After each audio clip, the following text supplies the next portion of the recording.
The prisoner in the glass room, Jace Riven, opened his eyes slowly. His head was heavy, like he had been spinning through space. The air smelled too clean, too perfect. He blinked and saw nothing but a soft blue glow all around him. He sat up and froze. He was inside a glass room. Clear walls, no door, no seams. Outside the room stood tall figures with long robes and glowing skin. They whispered to each other in a language Jace didn't understand. But one figure didn't speak. She just stood there watching him. She had silver-tipped hair that flowed like smoke and glowing violet eyes that didn't blink. She looked more human than the others, but more dangerous too. A thin gold band rested on her forehead. Her expression wasn't angry. It wasn't cold. It was scared. Where am I?" Jace asked, pushing himself to his feet. The glass shimmered, and a door suddenly appeared. It slid open without a sound. The silver-haired woman stepped inside. Jace tensed. "Stay back," he warned. "I am not your enemy," she said, her voice soft but shaky. "State your name, your designation." He frowned. "My name's Jace. I'm just a scavenger. I don't have a designation."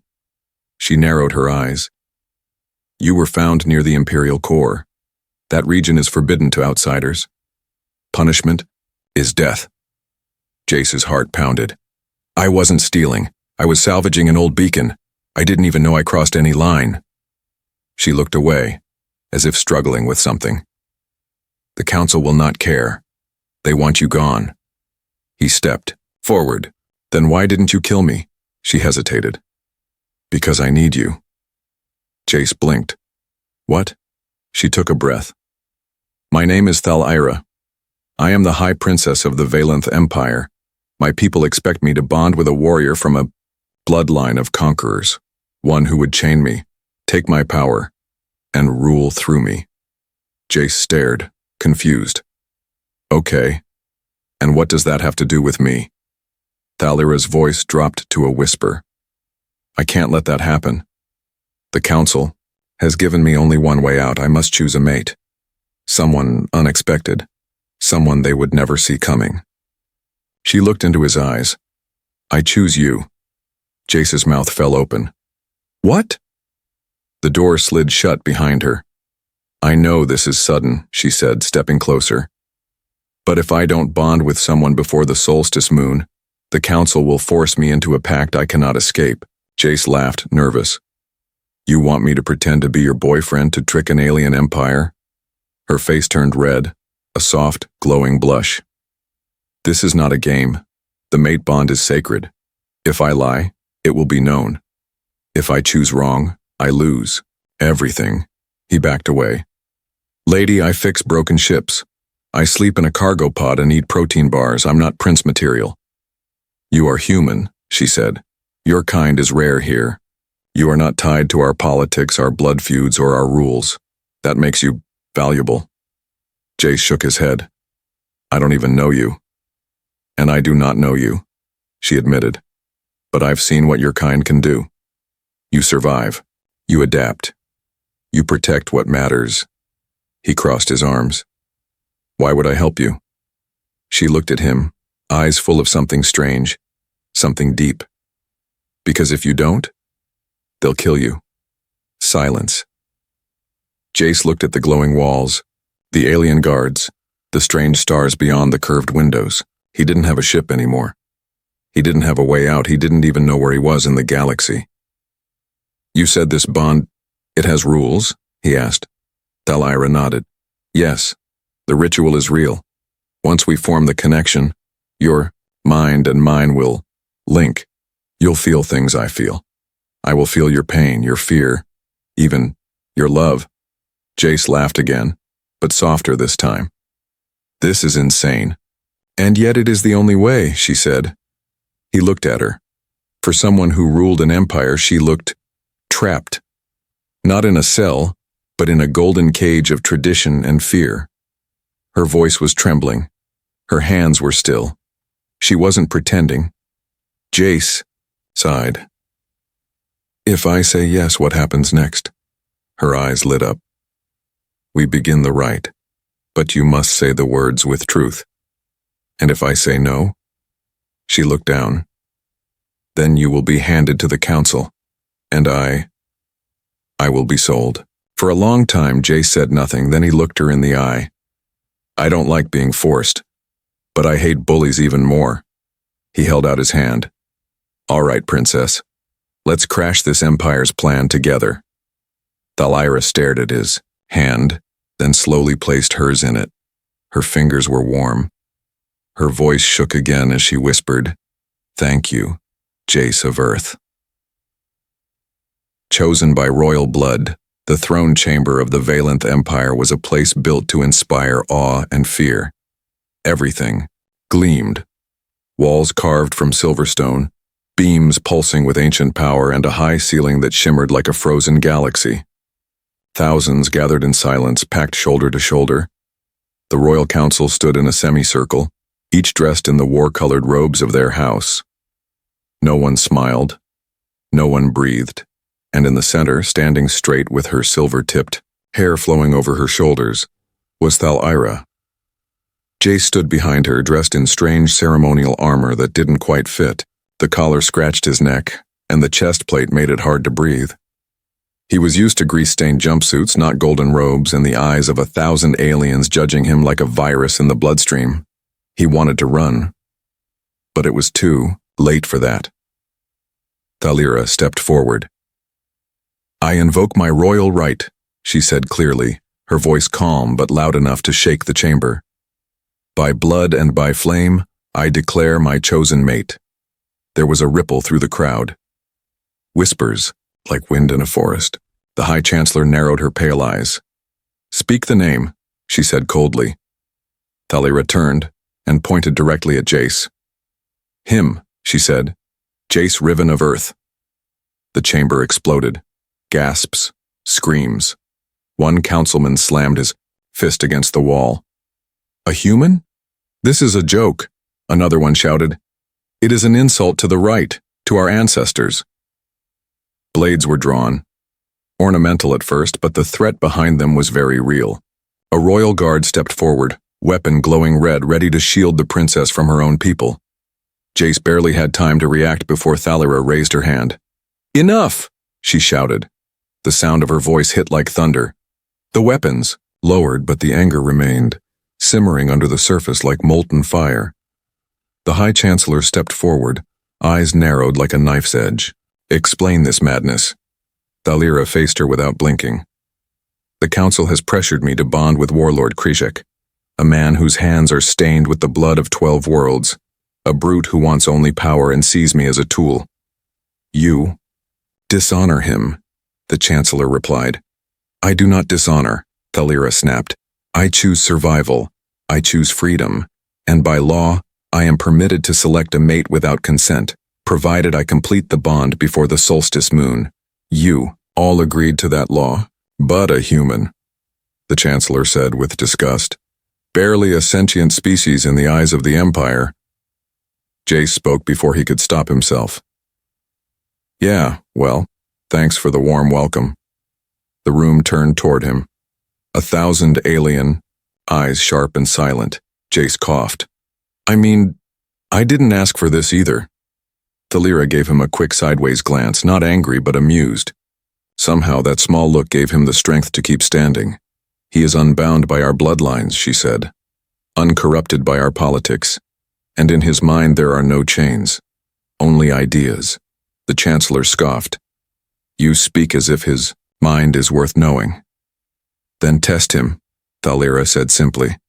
Put him through the trials. If he fails, I will forfeit the bond.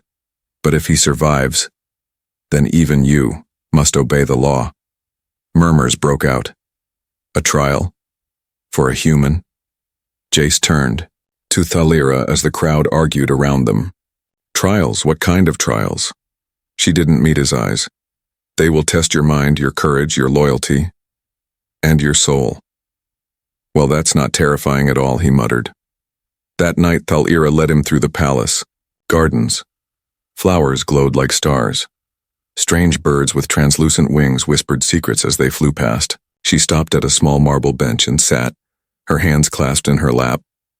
"You didn't have to defend me back there," Jace said, sitting beside her. "I did," she said softly. "Because they were wrong. You are not nothing. You're the only one who looked me in the eye without fear.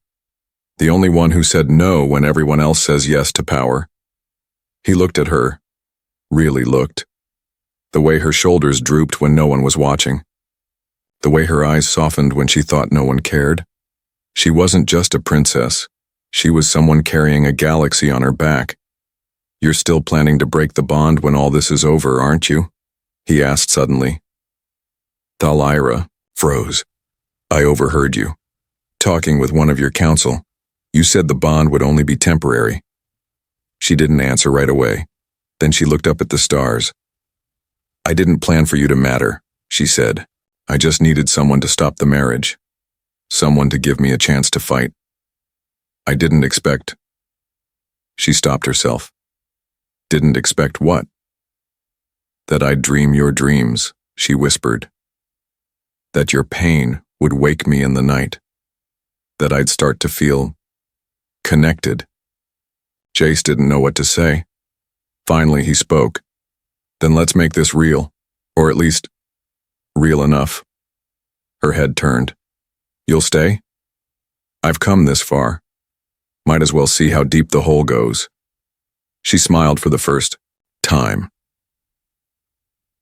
The next morning, Jace stood at the edge of a massive training arena carved into the cliffs of Vilanth. Below him, the trials waited, and above, the whole empire was watching. "The bond begins," Jace didn't scream right away. The nightmare hit so fast, so violent, that his body reacted before his voice could. In the dream, he stood in a cold chamber made of black glass. Firelight danced on the walls, and a child stood, alone in the center, small, fragile, with silver-tipped hair. She was sobbing, arms bruised, wrapped in torn ceremonial cloth. Around her, alien voices thundered in rage. Then came a searing flash, pain, like something being torn out of his chest. Jace jolted awake. The palace room was quiet except for the soft hum of the moonlight field outside. He sat upright, drenched in sweat, heart racing. His breath caught as he turned toward the balcony and saw her. Thalira stood barefoot under the moon, robes loose around her shoulders, staring at the stars like they owed her something. She didn't move when he called her name. "I saw it," he said quietly. "I saw what they did to you when you were a kid." She didn't turn. "It was your first dream link. I'm sorry." "You were just a child," he whispered. "Why would they hurt you like that?" "Because I showed mercy." Her voice was bitter. "Because I gave water to a dying enemy prisoner. That act, that tiny kindness made them question my strength. So they punished me. They thought pain would burn the softness away." Jace walked to her side. "It didn't." "No," she said. "It made it stronger. And that terrifies them." He looked at her, really looked. In the dream, she had seemed small, powerless. But standing here now in the moonlight, she looked like something carved from defiance itself. "How many others have been through that bond?" he asked. "None," she said. "This is my first." "So, you're seeing me too?" She nodded. "Your hunger. Your loneliness. That floating station you called home. That one memory of your sister before she disappeared in the refugee riots." His throat tightened. "That was years ago. It was yesterday, in your heart." Silence, stretched between them, filled only by the soft shimmer of alien wind. Something unspoken passed between them. Not love, not yet, but understanding. Shared pain was a strange glue. It didn't fix things, but it held the cracks together. Next day, the trials began. Jace stood in a marble arena built into the bones of a mountain. Thousands watched from crystal balconies. Some mocked. Others simply waited to be entertained. The council stood in their usual half-circle, robed and unblinking. At the center of it all, Thalira watched from her throne, not with cold judgment, but quiet faith. The first test was mental, a device placed on Jace's head to project illusions from his deepest fears. He saw Earth burning, saw his mother calling for help across the stars, saw himself floating alone in an escape pod begging for someone, anyone, to answer. He screamed, fought, refused to break, and when the test ended, he looked up, gasping, and saw her standing now. Hands clenched, tears in her eyes. He hadn't seen her cry before. The second trial tested courage. He was dropped into a pit with a shadow beast, one that fed on fear, not flesh. Jace had no weapons, only instinct. But instead of running, he stood still. He whispered stories from Earth, names of people he'd lost, memories too painful to fake. The beast backed away, not because it feared him, but because it respected him. The final trial was the bond test, a sacred rite. No audience, no weapons, just the two of them in a temple built from living crystal. The floor glowed beneath their bare feet. The walls shifted with every heartbeat. At the center stood the bond altar, glowing with soft blue energy. Thalira turned to him, nervous for the first time. "This is real," she said. "After this, there's no pretending." Jace stepped forward. "I'm not pretending now." They placed their hands on the altar. A strand of light wrapped around their wrists. Energy surged through their veins. Images rushed into their minds, memories not their own, feelings shared across a bridge built by something older than either of them. He saw her dreams of freedom. She saw his hunger for meaning. He felt her loneliness. She felt his stubborn, reckless hope. The ritual ended with a mark, a small symbol etched into the skin just above the heart. Not a scar, a living glow that pulsed gently with the other's presence. Jace looked down at his mark. It felt warm. Thalira smiled at him. "You passed, all of it." He raised an eyebrow. "That mean I get a crown or something?" She laughed, a real soft laugh that startled even her. "No," she said, "but you get something better." "And what's that?" She stepped closer. "Me." In the days that followed, Jace and Thalira trained together. They walked the palace gardens, debated old Earth music versus Valenth song poems, argued over how to hold a blade properly and accidentally, shared dreams again, some terrifying, others oddly peaceful. Something was growing between them, not just a bond, something human, something alien, something real. But not everyone was happy. From a dark chamber deep below the palace, a cloaked figure watched them through a memory shard. His hands clenched. His eyes narrowed, and he whispered one word that echoed into the future: traitor. The lies between us. The palace walls had grown colder. Jace felt it the moment he stepped into the eastern wing, where the sunlight never quite touched, and even the plants seemed to hold their breath. This part of the palace was for whispers, not declarations. Here, the voices of history clung to the stone, watching and judging. He wasn't supposed to be here. But the mark on his chest, it pulsed, soft and rhythmic, like it was guiding him. Calling. He followed it, past the tapestry of the burning sky wars, past the sealed door of the Hall of Judgment.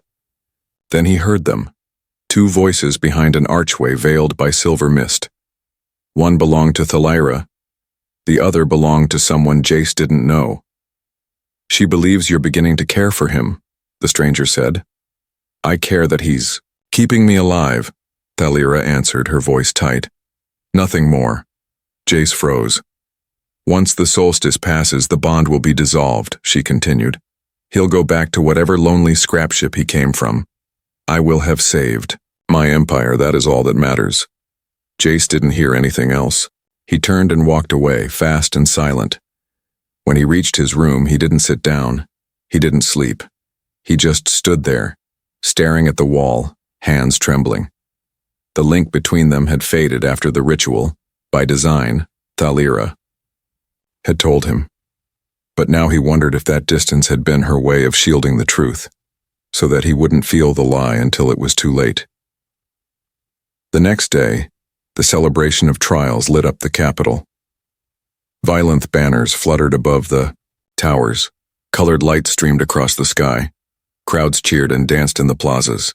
News spheres displayed the new bonded pair, Princess Thalira and Jace Riven, the human outsider who had passed the trials of worth. Children wore masks in their image. Merchants sold sugar puffs shaped like Thalira's mark. It should have felt like victory. Instead, it felt like being painted onto a canvas he didn't belong in. Jace stood at her side on the royal balcony, his hand resting lightly on hers for the crowd's sake. He smiled when they cheered, nodded when they chanted his name, but his mind wasn't with them. It was still in the cold corridor, still hearing her voice say, "He'll go back to whatever lonely scrap ship he came from." She leaned toward him between announcements. "You're quiet." "Just taking it in," he replied flatly. She glanced at him, studied his face, but said nothing more. Later, in the private gardens, she found him sitting alone on the edge of the sky fountain. Water shimmered in zero gravity, forming suspended arcs between glass spires. He didn't turn when she approached. "I thought you'd be at the feast," she said. "Not hungry?" "I can feel your pulse," she said. "It's faster than normal. Your thoughts are angry." He didn't answer. She sat beside him, silent for a long while. "I suppose you heard me?" she said finally. He nodded. "I didn't mean it like that." Jace turned. "You said it exactly like that." Her face tensed. "You weren't supposed to hear it." "That doesn't make it better." "No," she admitted. "It doesn't." He stood. "Was I just a tool to you from the start? A shield to stop the warlord from taking your crown?" Thalira stood too. "At first, yes." His chest tightened. "But then I saw how you handled the trials," she went on. "You didn't cheat. You didn't fold. You survived like only humans can. And when you dream, it's not of power, it's of people. That's rare here." "Don't flatter me now," he snapped. "You already said what you really think." "Then let me ask you this," she said, stepping closer. "Do you think I had another choice? Do you know what they would do to me if I failed to bond?" "I don't know," he said, "because you didn't trust me enough to tell me. I trusted you with my life, Jace, with the deepest parts of my mind, but trust is not the same as hope." She looked away, struggling. "You started to matter," she whispered, "and that terrified me." He stared at her. "It's not easy for me to believe someone can love me without using me," she said. "You of all people should understand that." Jace's breath caught. She was right. He remembered the mining station, where the engineers kept him around just because he could fix things faster.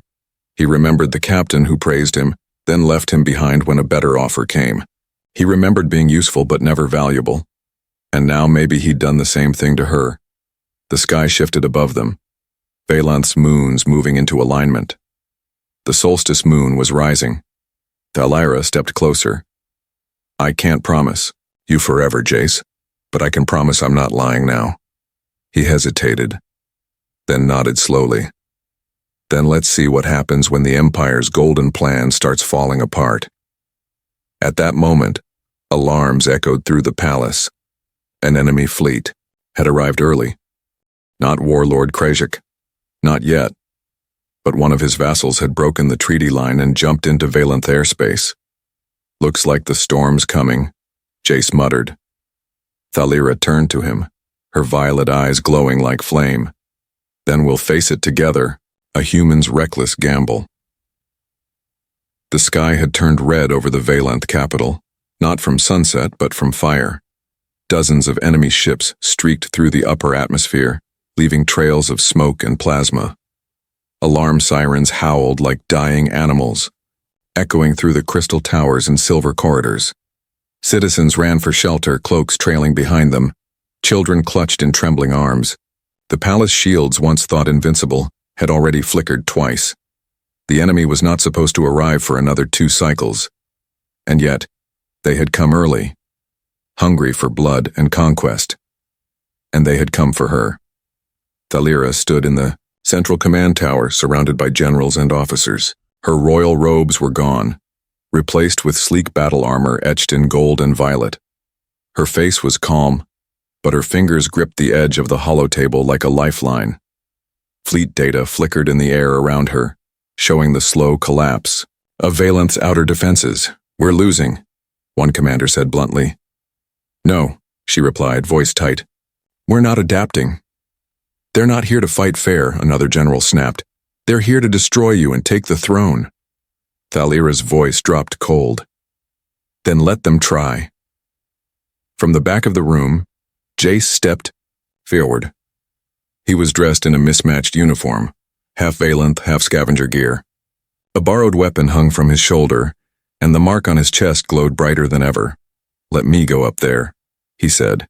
Everyone turned. "You're not a pilot," said one of the captains, scoffing. "I'm not your pilot," Jace corrected. "But I've flown scavenger ships through black hole storms and between asteroid fields that make your training sims look like playgrounds." Thalira narrowed her eyes. "What are you planning?" Jace pointed to the rotating model of the enemy fleet. "This ship here, the Varkal-class battleship. That's the command node. You cut off its communication link and their chain of command collapses.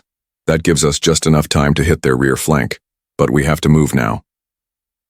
A long silence followed. "You're going to steal an enemy ship?" she asked. He nodded. "Get inside. Sabotage it from within. You'll be shot down before you even reach them. Then let's make it look like I'm surrendering." The room broke into arguments, generals shouting, advisors pacing. But Thalira didn't look away from Jace. She could see it in his eyes, resolve not born from duty but something more dangerous. Desperation. She walked toward him, slowly. When she stopped in front of him, their eyes locked.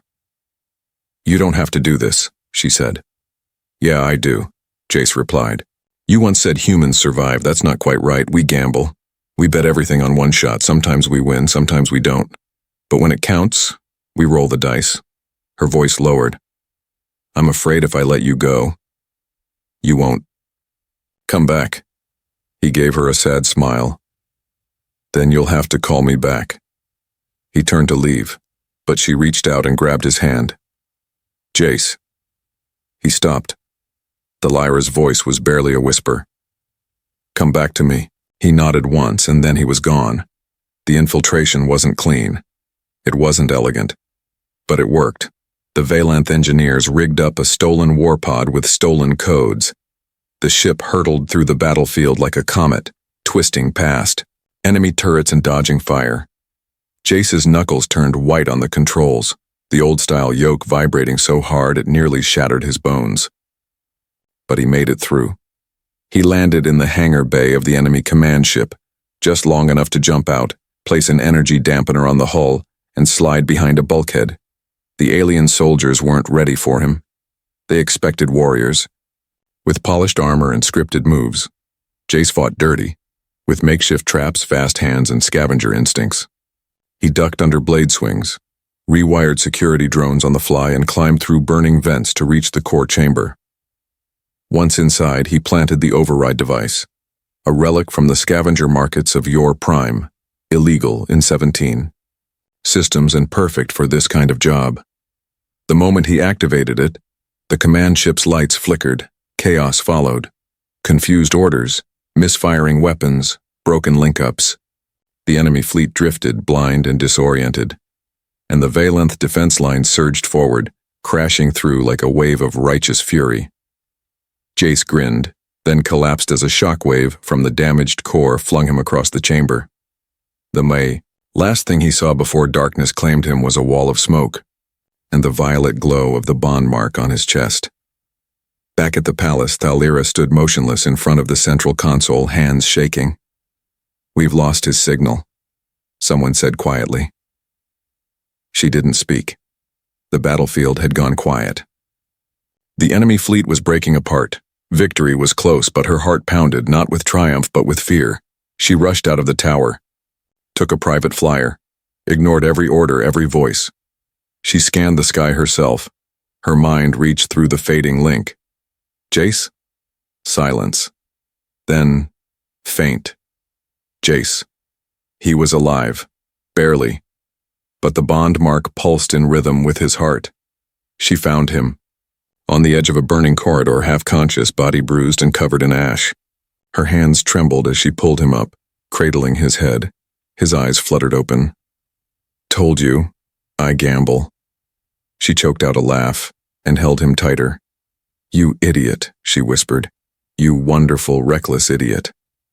Later, as Jace lay, healing in the recovery chamber, the people of Valanth celebrated, not just because they had won, but because, for the first time in 1,000 years, the Empire had seen something new, a leader who did not rule from fear, a bond that was not forged in politics, and a human who dared to gamble with his life for something that finally felt worth fighting for. The alien wedding. The fires of war had cooled, but the echoes remained. Valanth's capital still bore scars, cracked towers, scorched roads, families huddled in the shadow of once perfect spires. And yet, amid the brokenness, life stirred. Garden lights had returned. The music of wind bells floated down from the high balconies. Hope, like a flower through stone, had begun to bloom again. In the royal citadel, the Empress-to-be stood beneath the Temple of Memory, wrapped in ceremonial robes spun from starlight silk. She did not tremble. She did not flinch. But her heart thudded like the first strike of a war drum. Thal'ira had faced death. She had defied her counsel. She had risked everything for one impossible path. And now, she was about to take one more step into something that frightened her more than any battlefield. A bond made not from strategy, but choice. Across the temple, Jace stood between two pillars of living crystal. His hair was still messy from the battle weeks before, and the ceremonial armor felt awkward on his shoulders. But he didn't complain. His scars were healing, slowly, but his mind still drifted back to the moment she found him in the wreckage. The way she'd held him like he was more than a tool, more than a pawn, like he was hers. And maybe he wanted to be. The ceremony was sacred, no crowds, no cameras, only a few witnesses, 2 priests, a silent guard, and the memory tree itself. The tree was ancient, its white branches curled toward the sky, each leaf a memory from a ruler's line.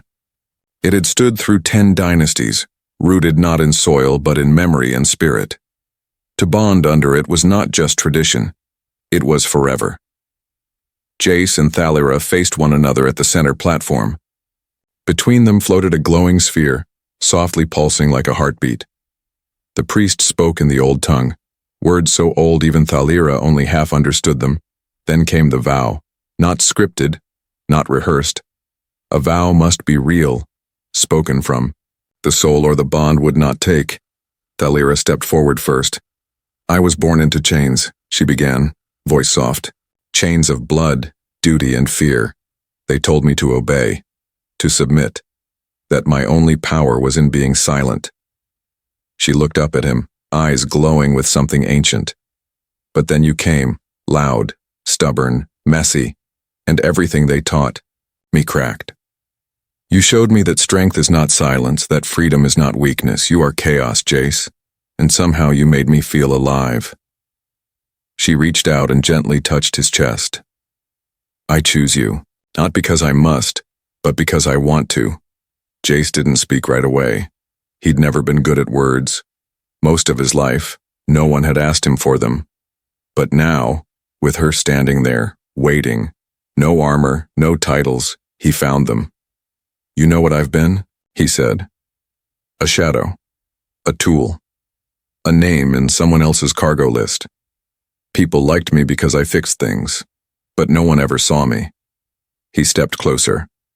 You saw me. You didn't try to fix me. You didn't use me. You fought beside me.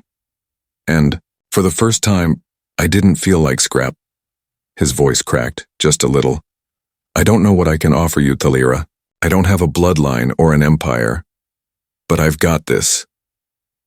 He pointed to his heart. And I'm giving it to you. The sphere between them burst into soft light. The temple vibrated gently as the memory tree's branches shimmered, absorbing the moment, etching it into eternity. Then came the final rite. They each pricked a finger with a ceremonial blade. A single drop of blood fell from each, human red and Valenth silver, merging in the air before touching the altar stone. Light flared, and the bond marks on their chests pulsed in unison. From this moment forward, no lie could pass between them. No betrayal could be hidden. Their fates, emotional, mental, and spiritual, were now permanently linked. It was not love in the fairy tale sense. It was something raw, real, something earned. After the rite, the two stood in silence, still breathing hard, unsure what came next. Jace broke the stillness. So, we married now? Thalira gave him the smallest smile. Not quite. The Empire still requires a coronation. Of course. It does, Jace muttered, but she stepped forward, took his hand, and pressed her forehead against his. But in my heart, yes, we are. The next day, news of the bonding swept through the Empire. Some rejoiced. Some rebelled. Protests broke out in minor provinces. One general publicly renounced his loyalty. The council stood divided, and in the shadows of the palace, old enemies stirred. But Thalira stood firm, no longer princess but empress ascending, and Jace stood beside her, not as a symbol, not as a pawn, but as a partner. Still, unease crept in. Something was wrong. Their bond, new and brilliant, sensed danger. Dreams grew colder. Whispers lingered in the halls. Shadows moved where light should reign. And in the council chambers, her brother, the long-absent Prince Valen, returned home, cloaked in charm and secrets. As the coronation approached, one truth hovered unspoken between them. They had won the battle, but the war for their future had only just begun. You want me, as your wife? Thunder rolled across the high peaks of Valanth's mountain citadel, though no storm had touched the skies. The coronation was just 2 days away, yet the palace halls were filled with more tension than celebration. Courtiers walked in hushed tones. Guards kept their hands close to their weapons. The once radiant banners had been replaced with darker colors, more symbolic of tradition than of hope. Jace stood in the observatory alone, gazing out over the glowing cityscape. The glass panels stretched wide above him, wrapping the view in alien constellations. But tonight the stars felt unfamiliar, distant even to him. His chest ached, not from wounds, but from a feeling he hadn't been able to name. Something was wrong. The bond mark on his chest had pulsed differently for days now, slower, colder. It didn't fade, but it was no longer warm. Thalira had grown quiet again, not cold, not distant, but watchful, cautious. He could feel her shielding something, and it terrified him. Behind him, the doors hissed open. Footsteps, slow, soft, deliberate. He turned. Thalira stood in the entryway. No crown, no guards, just her. Thought you'd be sleeping, Jace said, trying to smile. I couldn't, she replied. They stared at one another for a long moment. Then she crossed the room slow and quiet, until they were close enough to feel each other's breath. There's something I need to say, she whispered. Jace tilted his head. That's funny, so do I. Her violet eyes shimmered and she exhaled shakily. You asked me once what happens after all of this. After the ceremony, after the politics, after the enemies are gone. You asked what we are. He remembered. It had been a quiet question, thrown between laughter and exhaustion in the palace gardens. Now it came back like gravity. She continued, voice trembling. I've been Empress in waiting since I was 6. I've studied war and law and diplomacy, but no one ever taught me how to love.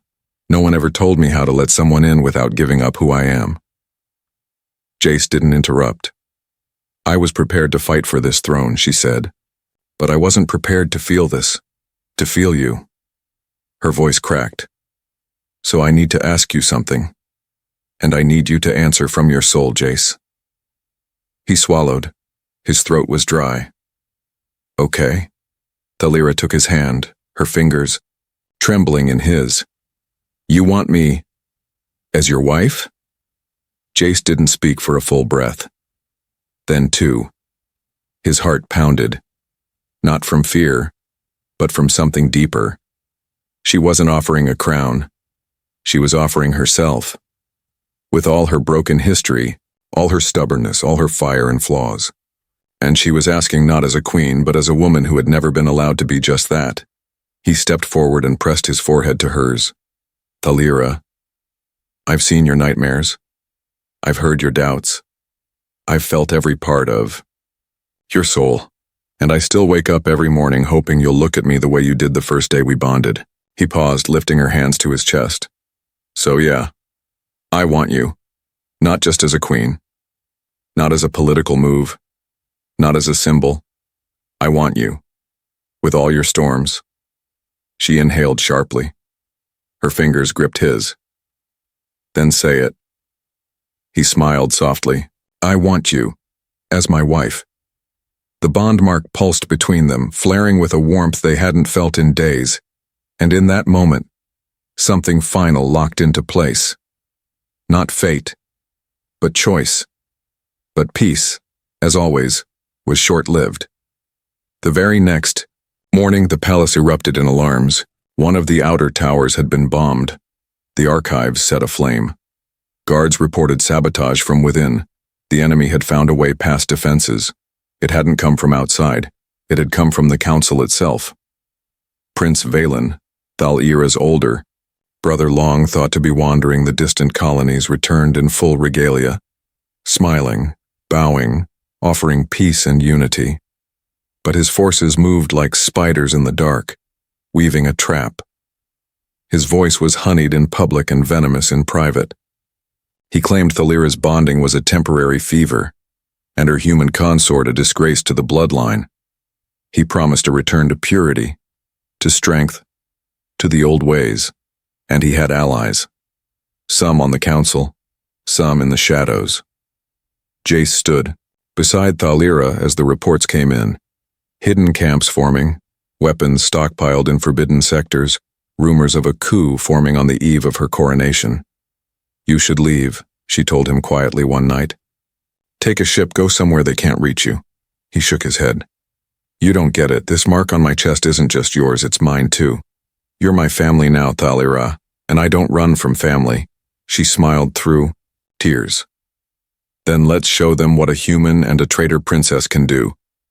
The coronation came not with golden horns, but with shields raised. The skies were dark with storm ships, but they did not fire. Not yet.